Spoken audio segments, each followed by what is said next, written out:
Halo, halo, halo, halo. Kembali lagi di ruang ruang ngobrol. ngobrol. Kita kali ini ngebahas X-Men. Benar, X-Men. X-Men ala Amrik. Salah ding, X-Men ala Jepang. Ala Jepang, X-Men ini ala dia. Jepang. Ini adalah komik Boku no Hero Academia. Kita udah Yes. dulu banget pengen ngebahas tapi Iya. kelupaan terus karena Iya. memang saking banyaknya komik yang dibahas ya, komik Iya, baru iya, terutama ya.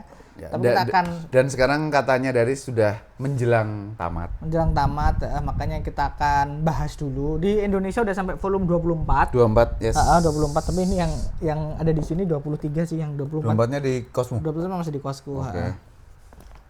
Baru aku baca kemarin soalnya. Oke.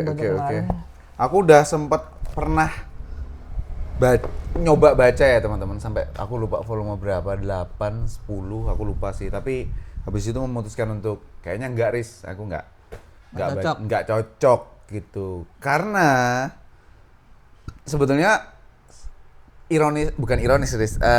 Menariknya adalah di US salah satu gerbang baca komik Jepang tuh yang Iya. ya kan yang di era baru lah. Era baru tuh adalah ini sama Kimetsu no Yaiba mungkin gitu. Nah, ini tuh menjadi bahan pembicaraan dan bahan apa, Riz? Fan art dari berbagai komik artis di Amerika, DC Marvel katakanlah seperti itu gitu.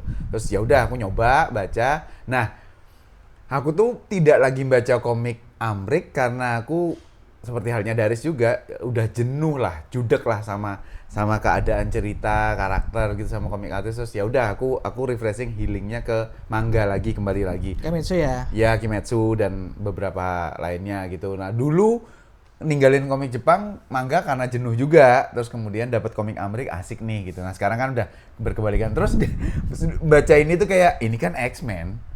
Benar. Jadi ya aku baca komik Amrik lagi dong gitu.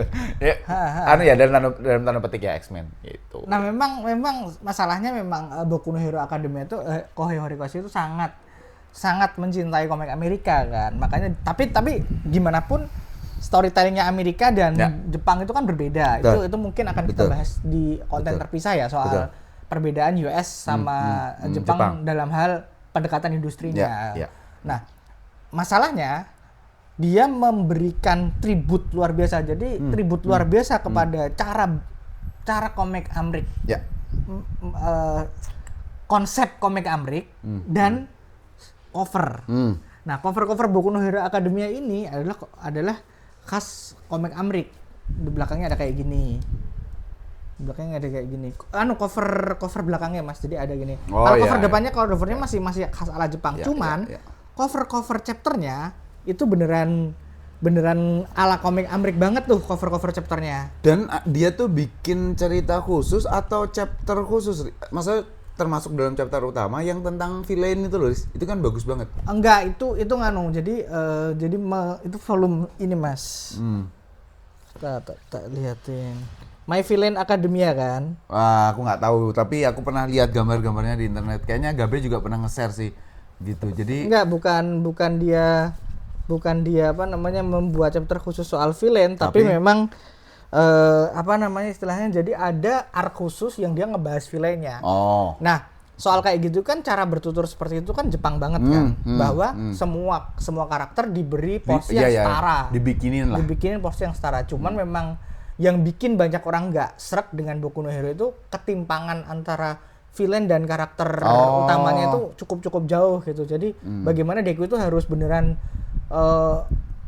naiknya tuh pelan-pelan, tapi si Garaki tuh Tomura tuh langsung jeder gitu loh. Nah, itu yang apa namanya membuat banyak yang nggak suka pada soal itu. Pun ada soal oke sebentar ya, kita bahas dulu kenapa komik ini sangat works di Amerika ya, karena sistemnya itu X-Men. Iya. Ya.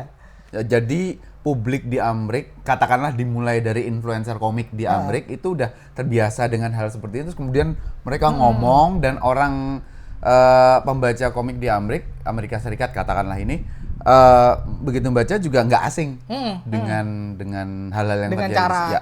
cara komik yang bekerja ya, bahwa Mekanik powernya dan lain sebagainya. Queer itu Quite, kan ya, quite-nya. X Factor kan.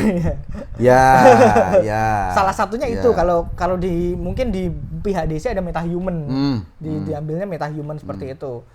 Nah, bagaimana Quirik ini bekerja juga orang-orangnya udah jadi established superhero, sebenarnya Jepang membuat hal seperti itu bukan hal pertama kalinya. Dulu ada Tiger and Bunny kalau Anda tahu. Ya, betul.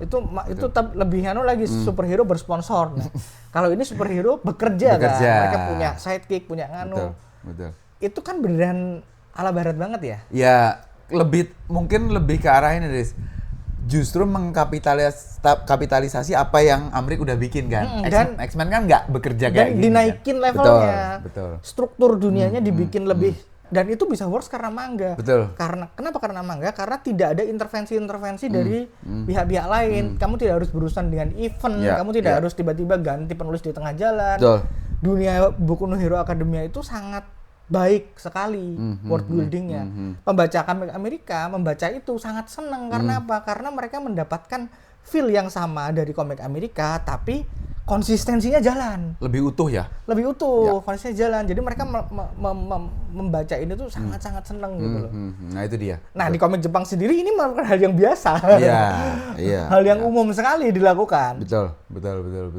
Nah sehingga sekali lagi dobrakannya si Boku no Hero Academia ini begitu besar di Amrik. Secara visual juga kita ngelihat komik artis siapa bikin karakter apa yang mereka sangat suka. Terus belum lagi konten-konten video. Gambarnya juga bagus ya. Oh kalau itu mah jelas. Cuman buat aku kepadatan, terlalu padat dan cukup sering wordy. Karena itulah komik Amrik, Komiknya Amrik seperti itu. Sekali lagi itu membuat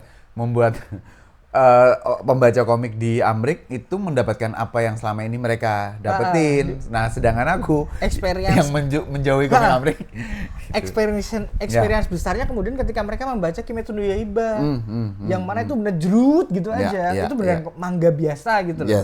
Kalau ini kan masih manga ala Amrik kan. Ala Amrik. Walaupun ruhnya tetap ruh manga nih, storytellingnya, world buildingnya, shonennya, tipe shonennya, karakternya. Iya. Ini kan, ini sebenarnya tipikal shonen banget bahwa orang yang di mana-mana punya cakra, dia nggak punya. Iya kan, kayak gitu kan, maksudnya. Itu kan kayak Black Clover ya. Iya, betul, nggak punya magic ya. Itu hal yang umum sekali di shonen. Di sini dinarasikan dengan enak sekali. Masalahnya ini yang kemudian banyak teman-teman nggak suka. Kalau kita ngomong di konten kita Kimetsu no Yaiba bahwa Tanjiro itu adalah anak ideal, idaman. Anak ideal. Semua orang kalau ada orang tua pengen punya mantu Tanjiro mah, ayo aja gitu. Deku di sisi lain terlalu culun. Bahkan untuk waktu yang lama.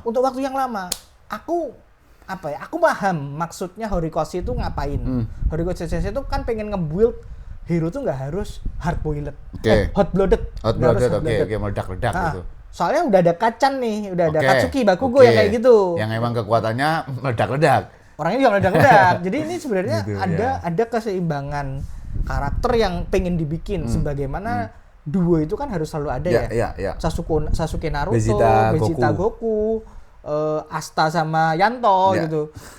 Yanto kan? Iya sih.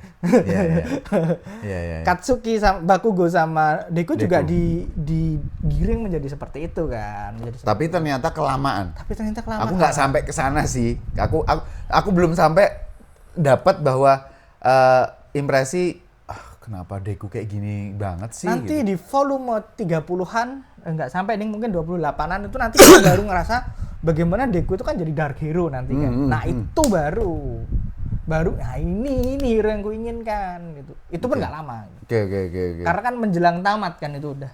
Itu yang membuat kita agak greget sama Deku. Soalnya gini, karena kan tipikal komik Jepang itu kan semua harus dikasih spotlight Mas ya. Ya. Sedangkan dia kan satu kelas Mas. Betul. Kemana-mananya gini ya. Iya. Satu jadi kelompok ini. Tiap arc Deku itu hanya akan ambil spotlight di akhir. Betul. Cuman emang ketika kita baca ya, ini emang komik enak dibaca maraton per arc, bukan per chapter.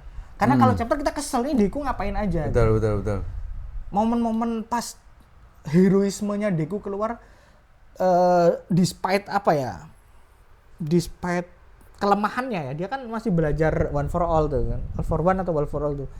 Itu dua hal yang berbeda sih, tapi memang sering terbalik. Aku juga, iya.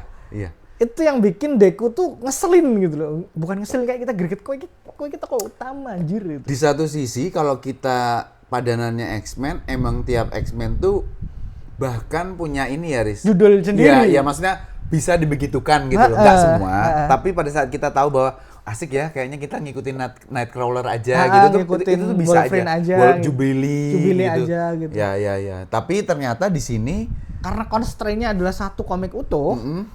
Kita setiap volume itu berarti menemui itu, Riz. Maksudnya siapa soalnya gini, gitu. Bedanya ketika Luffy hilang. Luffy itu kan dominan sekali karakternya. Betul. Tanjiro tuh dominan sekali. Dia tuh dari awal udah kita convince dia karakter utama gitu loh. Tapi Horikoshi Sensei membuild up Deku ini adalah karakter yang pelan-pelan deserve menjadi karakter utama. Iya. Secara kan ya, secara narasi ya.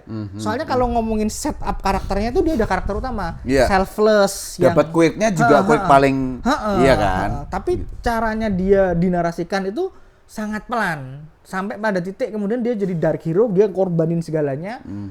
Karena dia yang diincar, dia yang harus gerak gitu loh. Itu butuh waktu cukup lama dan ditambah lagi villainnya juga dikasih pos gede banget. Makanya itu salah satu yang ini Riz, buat bikin aku capek karena aku harus menginvestasikan pemikiran terhadap karakter protagonis, tapi di satu sisi antagonisnya itu nggak bisa disepelekan gitu. Masalahnya ya itu, masalah narasinya tuh kayak pelan tek. Beda sama One Piece yang grand sekali kan, dari awal udah grand. Jadi kita logika membacanya udah beda. Bahwa si Luffy inilah yang nanti akan bawa kita kemana-mana kayak gitu kalau kan. Ini kan All for One keren banget. Habis itu Shigaraki dengan League of Villains gitu. Dan kita ini kan bocil, sedangkan musuhnya gede-gede. Kemudian dia usia aja udah beda ya. Skalanya dinaikin. Terus gap antara hero 1 ke hero 2 itu juga cukup jauh. Itu juga dimaksudkan untuk simpatetik hero gitu loh, dari redemption dari hero yang cuman nyari ke laut aja menjadi hero yang sebenar-benarnya hero. Itu tapi ya gitu pelan. Horikoshi memang punya kecenderungan slow burn sih. Jadi kalau kita bacanya satu arc utuh enak. Tapi kalau kita bacanya pelan sebel. Sebagaimana Bleach. Oh ya, saya belum baca. Jujutsu Kaisen tuh dibaca per chapter masih enak, tapi kayak Black Clover tuh kan dibaca per chapter juga enak-enak aja. Masih enak. Malah berkesempatan kita kenalan sama tim-tim tersendiri kan gitu. Karena dia aksi lebih besar daripada narasi. Karena narasinya lebih besar daripada aksi. Sebagaimana komik barat begitu. Betul. Jadi ya begitulah. Yang mau diceritakan secara utuh itu terlalu banyak. Banyak, tapi membutuhkan kejadian dan karakter-karakter. Benar. Jadi kita harus nunggu karakternya siap untuk menceritakan apa. Kayak gitu tuh. Jadi oke. Tapi aku pribadi berada di pihak yang bilang Boku no Hero Academia itu bagus. My Hero Academia itu bagus. Karena aku beneran ke bawah Mas, ketika sebenarnya paling kerasa itu di Archisake sih, yang apa namanya Yakuza itu, lawan Yakuza. Oh iya, kayaknya aku itu buatku itu arc paling bagus di My Hero Academia ya. Dan dulu dari situ ini teman-teman pernah pas aku udah bilang aduh kayaknya aku bosen Riz gini, terus dia kayaknya bilang nanti akan masih panjang tapi nanti ada saatnya di mana pas itu tuh Deku baru ketemu keluar atau dikeluarkan dari cangkangnya. Iya, kayak gitu. Maksudnya dia melihat dunia secara lebih luas lagi. Ada 2-3 arc yang bertindak sebagai Deku ini memang pahlawan sejati gitu. Satu adalah ketika arc Bakugo diculik. Nah, itu kan kemudian showdown terakhir antara All Might dan All for One kan. Nah, itu heroismenya All Might kan kayak gini tuh. Lihat aku itu kayak Donald Trump ya? Enggak, bukan. Bener juga ya. Bener juga. Enggak apa-apa dong, kalau pemerintahan itu kan enggak ada tukang bakso, Riz. Nanti ada sendiri. Sorry. Gitu. Jadi dan All Might itu kan fully superhero Amrik ya. Iya, gila. Secara warna, secara bentuk tubuh gitu. Superman Captain America lah. Iya, itu udah Superman Captain America pula. Habis itu dia masih punya sisi lemah. Itu kan Jepang banget. Betul. Batman kan itu? Batman kan? Betul. Pun wujud terakhirnya All Might itu Batman. Iya. Batman campur Iron Man. Iya.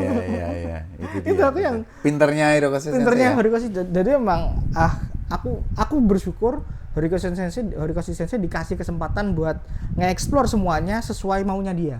Betul, dan secara menurutku pribadi teman-teman, secara iklim dan industri manga di Jepang sana, Boku no Hero ini diperlukan. Karena yang lain, katakanlah One Punch Man itu juga irisan kan. Irisannya sama. Tapi mereka ini lebih jelas antara hero ngelawan villain, bukan hero ngelawan monster. Gitu loh. Jadi Hero lawan villain, villainnya manusia. ya, itu dia. Dan beneran villain orang jahat gitu. Betul, Bukan betul. orang ya kalau Betul. One Punch Man kita bahas habis ini ya. Betul, Itu udah beda kerangka sih itu. Ya. Anunya benar. Jadi menurutku penting sih untuk komik ini ada apalagi aku koleksi. Betul. Apalagi produsen mainan senang banget Oh, karena iya, banyak banget ya. Seperti halnya produsen X-Men kan mainan untuk X-Men maksudku. Dan percayalah banyak semua karakter kelas A itu, 1A itu bahkan nanti ada kelas B sama C itu. Itu tier bukan? Maksudnya kelas aja, tapi termasuk tier kan? Tier juga. Walaupun di narasinya tidak begitu, tapi Iya, iya. terlihat kok. Iya, oke. Terlihat. Itu nanti akan dapat spotlight yang sesuai. Nggak semuanya bisa dapat yang rata ya, karena jumlahnya emang banyak. Tapi Oke. minimal karakter-karakter pivotalnya yang dinaikin terus tuh, dia punya penyelesaian masalah sendiri dan punya kenapa kamu harus ngapain begini. Iya, satu lagi yang aku nggak cocok, Riz. Nggak cocok, bukan jelek ya. Nggak cocok tadi teman-teman selain ke superheroan Amriknya, karena aku menghindari itu sebenarnya. Adalah kalau One Piece, makhluk yang ada di sana tuh beragam, nggak hanya manusia, nggak apa-apa. Karena dunia yang kita nggak ngerti.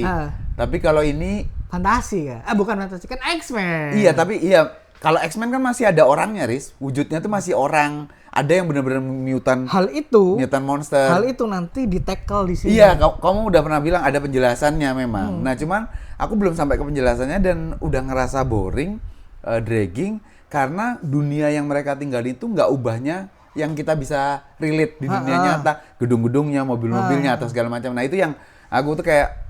mutan yang bukan humanoid ya, yang mereka menjadi seperti makhluk kayak lain burung itu.